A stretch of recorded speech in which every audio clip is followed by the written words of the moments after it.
कितना बड़ा खबर है ये और इस तनाव से क्या असर पड़ सकता है आगे? देखिए, पहली चीज़ तो ये कि क्या हुआ है वो समझ लिया जाए। आज सुबह-सुबह इज़राइल ने ईरान पर हमला किया है।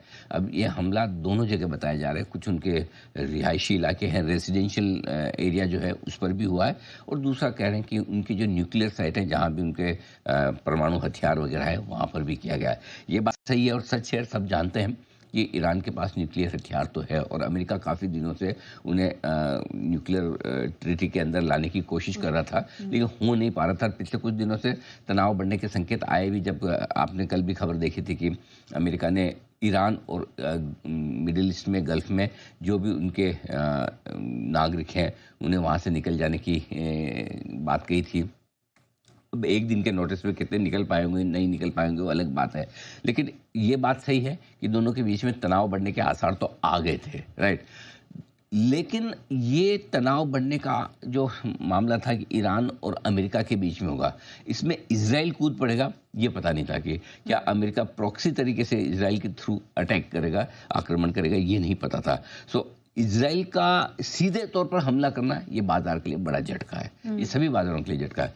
आप कहने में कह सकते हैं कि यार ये तो लग रहा था कुछ पक रहा है, कुछ हो रहा है। लेकिन ये कुछ हो रहा है तो कई कई महीनों से, सालों से हो रहा है कि हमेशा कहीं न कहीं, कभी न कभी स्टेटमेंट्स ऐसे आते हैं कि हम ये कर देंगे, वो कर देंगे, ऐसा कर देंगे। लेकिन इज़राइल सीधे तौर पर अटैक करेगा, ये एक नई चीज़ है। शायद यही वजह कि बाज़ारों का रिएक्शन जो है वो नी जर्क रिएक्शन एकदम आता हुआ दिख रहा है। अब हो ये रहा है कि मतलब वो कहते हैं कि आप ट्रम्प साहब जब जीते थे तो वो अमेरिका को ग्रेट बनाना चाहते थे। तो अमेरिका को तो कितना ग्रेट बना पाए वो आपको दिख ही रहा है, लेकिन बाकी दुनिया को भी वो बहुत अच्छा नहीं बना पा रहे। कॉलर ऊंची करके क्रेडिट लेने में बहुत आगे रहते हैं, लेकिन हकीकत बात है कि उनके राज में लड़ाइयाँ बढ़ रही है। रशिया यूक्रेन की लड़ाई फिर से बढ़ी है, राइट? पहले यूक्रेन ने तगड़ा हमला किया, अब रशिया फिर से कर रहा है। तो कहाँ बातचीत करने की कोशिश कर रहे हैं, और बातचीत कराने के तरीके भी उनके कैसा है, आपने देखा ना कैसे जेलेंस्की साहब को बुला कर वहाँ जलील कर रहे हैं और फिर बोले बात करो। अब कौन सुनेगा? तो एक वो इज़राइल हमास के बीच में भी फिर से लड़ाइयाँ तेज हो गई। अब ये नया और शुरू हो गया कि इज़राइल और ईरान का शुरू हो गया। उन्होंने उस समय भी क्रेडिट ले ली कि मैंने युद्ध रुकवाया है। युद्ध रुकवाने की क्या बात है? आपके बोलने पे 2 दिन कोई गोली ना चलाए, ये युद्ध रुकना थोड़ी होता है। वापस से कुल मिला के ट्रंप है ना, बहुत ही कमज़ोर लीडर साबित हो रहे हैं। ग्लोबली बजाय शांति लाने के, वो शांति लाने के स्टेटमेंट दे देते हैं, लेकिन एक्चुअली शांति आ नहीं रही है। एक्चुअली बातें बढ़ रही है और बिगड़ रही है, वो होता हुआ दिख रहा है। अब रहा सवाल ये कि इस लड़ाई को कितनी गंभीरता से लिया जाए, तो वो प्रॉब्लम ये कि हमें पता ही नहीं। जब तक ईरान की तरफ से वापस से आपको कोई स्टेटमेंट ना आते दिखे कि उन पर हमला जो हुआ है कितना बड़ा है, कितना नुकसान हुआ है, क्या हुआ है, और वो वापस में काउंटर अटैक क्या करेंगे। एक चीज़ मान के चलिए, ईरान पक्का करेगा काउंटर अटैक। ईरान, ये अमेरिका का हमला होता तो शायद एक बार सोच लेता कि ना करें, लेकिन इजराइल को भी जवाब न दे तो ये तो बात कम समझ में आती है। काउंटर अटैक पक्का होगा, पहली चीज़। और दूसरा, अगर इस काउंटर अटैक में गलती से इजराइल वर्सेस अदर्स हो जाए, गल्फ कंट्रीज़ वगैरह, मिडिल ईस्ट के कुछ और 2 देश ईरान के साथ आ जाए, तो ये मामला बिगड़ सकता है और बढ़ सकता है। सो आई थिंक इसको हम हल्के में नहीं लेंगे। लेकिन कितना गंभीर है, कितना बड़ा है, कितना लंबा चलेगा, एक चीज़ पक्की है, ट्रंप के राज में मामला जल्दी सुलझ जाने की उम्मीद तो नहीं की। भारत पाकिस्तान सुलझ गया, उसमें ट्रंप का योगदान कम है, भारत का ज़्यादा है। देखिए, मैं एक चीज़ बहुत साफ कहता हूँ और बार बार कहता हूँ कि अगर 2 पक्षों के बीच में समझौता होना है, तो ये समझौता इस बात पे ज़्यादा निर्भर करता है कि मजबूत ज़्यादा कौन है। जब समझौता होता है तो मजबूत आदमी को झुकना पड़ता है या मजबूत आदमी को छोड़ देना पड़ता है कि चलो छोड़ो, मैंने तुम्हें छोड़ दिया। अगर मजबूत आदमी ये सोचेगा कि नहीं, मैं तो, तुमने गुस्ताखी की, मैं मारूंगा, तो कभी समझौता हो नहीं सकता। इसलिए मेरा ये मानना है कि अब वो बजाय इसके कि वो हर जगह जाकर क्रेडिट ले, वो एक्चुअल में काम करके शांति करे तो बढ़िया। लेकिन सिंपल सी चीज़ है, ईरान अमेरिका से अटैक होता तो शायद वापस कोई एक्शन नहीं लेता, लेकिन अगर इजराइल से आया तो वो डर हमेशा रहेगा, कुछ ना कुछ तो उनको करना ही है। और मैं उम्मीद करता हूँ कि अगर वो कुछ ना कुछ करे भी तो उन्हीं तक सीमित रहें। अगर बाकी देश कूद जाते हैं तो मामला बड़ा और लंबा हो सकता है। अब वो किसी को नहीं पता है कि हमारी तरह 1.5-2 दिन में ख़त्म कर लेंगे, या इजराइल की तरह 1.5-2 साल, रशिया यूक्रेन की तरह 3-3 साल चलता रहेगा। Nobody nose. देखिए, सबसे इंपॉर्टेंट चीज़ जो लोगों को समझनी होगी कि हुआ क्या, इजराइल ने ईरान पर एक प्रीएम्प्टिव अटैक किया, स्ट्राइक की। ये भी खबर आ रही है कि उनके जो टॉप न्यूक्लियर साइंटिस्ट हैं उनकी भी उस हमले में डेथ हुई है, क्योंकि सीधा वो हमला जो है वो उनकी न्यूक साइट पर किया गया है। और इजराइल ने ये कहा कि ये हमारे लिए सर्वाइवल का बैटल है, हमारे लिए ज़रूरी था ये कहना। यूएस ने भी एक स्टेटमेंट जारी करके कहा है कि ये इजराइल की तरफ से हुआ है, हमारा इसमें कोई वो नहीं है, और अगर आप हमारे अगेंस्ट कुछ मत करिएगा। उन्होंने ईरान को भी वार्निंग दे दी है बेसिकली।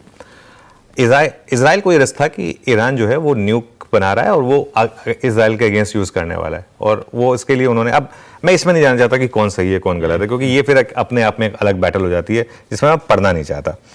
जो भी है फैक्ट ये है कि ग्लोबल कॉन्फ्लिक्ट्स बढ़ रहे हैं, और अब जो ग्लोब है, वर्ल्ड है, वो एक अनसेफ जगह है। रिसेंट एग्जाम्पल तो हमारे खुद के यहाँ पे था, जो हमारी कॉन्फ्लिक्ट हुई थी, है ना। तो इसको अब थोड़ा सा ठंडे दिमाग से सोचकर आपको मार्केट को अप्रोच करने की जरूरत है, क्योंकि ये रियलिटी है, और ये कॉन्फ्लिक्ट्स अब बढ़ेंगे, कम नहीं होंगे। ग्लोबल कॉन्फ्लिक्ट्स बढ़ने वाले हैं, कम नहीं होने वाले हैं। और रशिया यूक्रेन, ये यहाँ पे एक और फ्रंट खुल गया, अब यहाँ हमारे यहाँ इंडिया पाकिस्तान हो गया था हमारा। तो ये कहीं ना कहीं आपको सोच के काम करना होगा।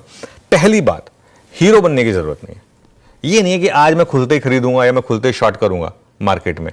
क्यों? क्योंकि मार्केट में वॉलेटिलिटी काफी रहने वाली है। और एक और चीज समझ लीजिए, मार्केट आपको, मैं बार बार ये चीज कहता हूं, मार्केट आपको एक्स्ट्रा पैसे नहीं देता। फॉर एग्जांपल, पॉलिसी वाले दिन अगर आपने पैसा बनाया, जब बैंक निफ्टी ने सीधा आपको 700-800 पॉइंट की स्विंग दी एक साथ, एक झटके में, वो पैसा आपके अकाउंट में आया, वो पैसा ज्यादा होगा बजाय कि आप अगर 300 पॉइंट हीरो बन के कहीं कमा लें तो ये एक चीज, कई बार क्या होता है, लोग मैं इस मार्केट में पैसा कमा के दिखाऊंगा, क्या जरूरत है? जब मार्केट सेटल हो जाए, ट्रेंडिंग हो जाए, तब मार्केट में मैं जो बेस्ट ट्रेडर्स को जानता हूं, वो अपने दिन चुनते हैं, और उस दिन पे, लेकिन जब वो दिन अच्छे होते हैं, उस दिन पूरा का पूरा फोर्स के साथ काम करते हैं। बाकी दिन आराम, या थोड़ा बहुत निबलिंग कर ली इधर उधर, वो ठीक है, वो अलग चीज़ है। तो ये जरूरी नहीं है कि आपको इस वोलेटाइल मार्केट में पैसा बनाना है। हमने एक अच्छी रैली एंजॉय की, हमने पिछले 2-3 हज़ार पॉइंट से एक रैली एंजॉय की, ट्रेलिंग स्टॉप लॉस की बात की। कल हमारा ट्रेलिंग स्टॉप लॉस लगा उस मार्केट में। टॉप पे नहीं बेचा लोगों ने, मैं मानता हूँ 25,200 पे नहीं बिका होगा उनका माल, 25,050 पे बिका होगा, 25,000 पे बिका होगा, या 24,950 पे बिका होगा, लेकिन फिर भी आपको पोजिशनल लॉन्ग ने अच्छा पैसा बना कर दिया। अब अगर हम कुछ समय ट्रेड नहीं करेंगे तो हमारा कुछ बिगड़ेगा नहीं। स्क्रीन अगर मौका देगी तो हम ट्रेडिंग की बात फिर से करेंगे, लेकिन अभी के लिए हम ये सोच के जाएंगे कि अभी कुछ टाइम के लिए हम ट्रेडिंग के हिसाब से थोड़ा सा केयरफुल रहेंगे। एक और चीज ये होगी ट्रेडिंग अप्रोच। अब आइए, जो इस समय ज्यादा अच्छी अप्रोच होती है वो होती है इन्वेस्टमेंट अप्रोच। अगर आप पिछले 3-4 साल का ट्रेंड देखेंगे, आप हमास इजराइल से स्टार्ट कर लें, यूक्रेन रशिया उससे थोड़ा पहले हुआ तो वहां चले जाएं, उससे बहुत पहले जाना अगर आपको गल्फ वॉर पे चले जाएं, कारगिल कॉन्फ्लिक्ट पे चले जाएं। हमारी मेमोरी में तो हमारी मेमोरी में तो फर्स्ट वॉर गल्फ वॉर थी, उसके बाद वो कारगिल वाली वॉर थी, उसके बाद ये सब जो कॉन्फ्लिक्ट हुई हैं। किसी भी वॉर में अगर आपने बाइंग की है एज एन इन्वेस्टर, मैं बार बार कह रहा हूं इस चीज को, एज एन इन्वेस्टर, मार्केट ने आपको कमा के दिया और अच्छा कमा के दिया है। इसका सबसे बड़ा एग्जांपल था इंडो पाक कॉन्फ्लिक्ट। वहां तो हम डायरेक्टली इन्वॉल्व थे, वो तो हम मतलब खुद हमारा देश इन्वॉल्व था उस कॉन्फ्लिक्ट में। तो वहां पर भी अगर आपने उस समय हिम्मत करके अगर निफ्टी ETF लिया होता या बाइंग की होती तो आपका पैसा बना होता। यहां तो हम, जैसे मैं कहता हूं, वहां तो हम सीधे जुड़े थे, यहां हमारा कोई लेना देना नहीं है। हमारा लेना देना एक चीज से है, लेकिन हमारा लेना देना है क्रूड से, क्योंकि क्रूड हमारे लिए आज की डेट में भी सबसे इंपॉर्टेंट मैक्रो हेडविंड या मैक्रो टेलविंड होती है। क्रूड अगर, अब बहुत लोग कह रहे हैं कि अगर ये कॉन्फ्लिक्ट लंबी चली तो क्रूड 120 हो जाएगा, भले ही वो टिके नहीं वहां पर, लेकिन एक बार के लिए अगर क्रूड 120 पहुंच गया तो आपके मैक्रो जितना अच्छे तरीके से बन रहे हैं, जो RBI लगातार रेट कट कर रहा है, जो आपका लो इंटरेस्ट रेट का एनवायरमेंट बन गया है, जो आपका CPI, आप देखिए आज इन्फ्लेशन की हम बात ही नहीं कर रहे हैं। कल जो इतना अच्छा इन्फ्लेशन डेटा आया, अगर ये सब नहीं हुआ होता ग्लोबली तो आज सुबह सबसे पहले हम क्या बात कर रहे होते? सबसे पहले हम इन्फ्लेशन की बात कर रहे होते। आज हम इन्फ्लेशन के डेटा की बात ही नहीं कर रहे। क्यों? क्योंकि ये सारे ट्रिगर्स आ गए। तो ये क्रूड का जो बढ़ना है, ये हमारे लिए एक नेगेटिव फैक्टर है। अब तो हम 76 पर आ गए। देखिए किस तरीके से 10% क्रूड एक साथ भाग गया है। अब ये कॉन्फ्लिक्ट 3 दिन चलेगा या 3 हफ्ते, जब भी ये कॉन्फ्लिक्ट खत्म होगा, क्रूड के फंडामेंटल्स खराब हैं, क्रूड वापस गिरेगा। लेकिन इस 3 हफ्ते में या 3 महीने में या 3 दिन में क्रूड कहां तक जाता है, ये हमारे लिए कहना नेक्स्ट टू इम्पॉसिबल है। तो मेरी अप्रोच क्या रहेगी कि हर गिरावट पर आप निफ्टी के ETF में बाइंग करें, वो जरूर करिएगा। वो आपको तुरंत कमा के नहीं देगा, उसमें ये भी हो सकता है कि आपको लगे कि मेरा लॉस हो गया, लेकिन अगर आपका view medium to long term है, बड़ा पैसा बनेगा। और एक चीज़, कॉन्फ्लिक्ट्स अब होते रहेंगे। अब वर्ल्ड जो है ना, एक तो दुनिया की सबसे पावरफुल इकोनॉमी के टॉप पे अब बैठे हैं एक ऐसे इंसान जो भले ही अपने आप को शांति दूत समझते हो, लेकिन क्लियरली है नहीं।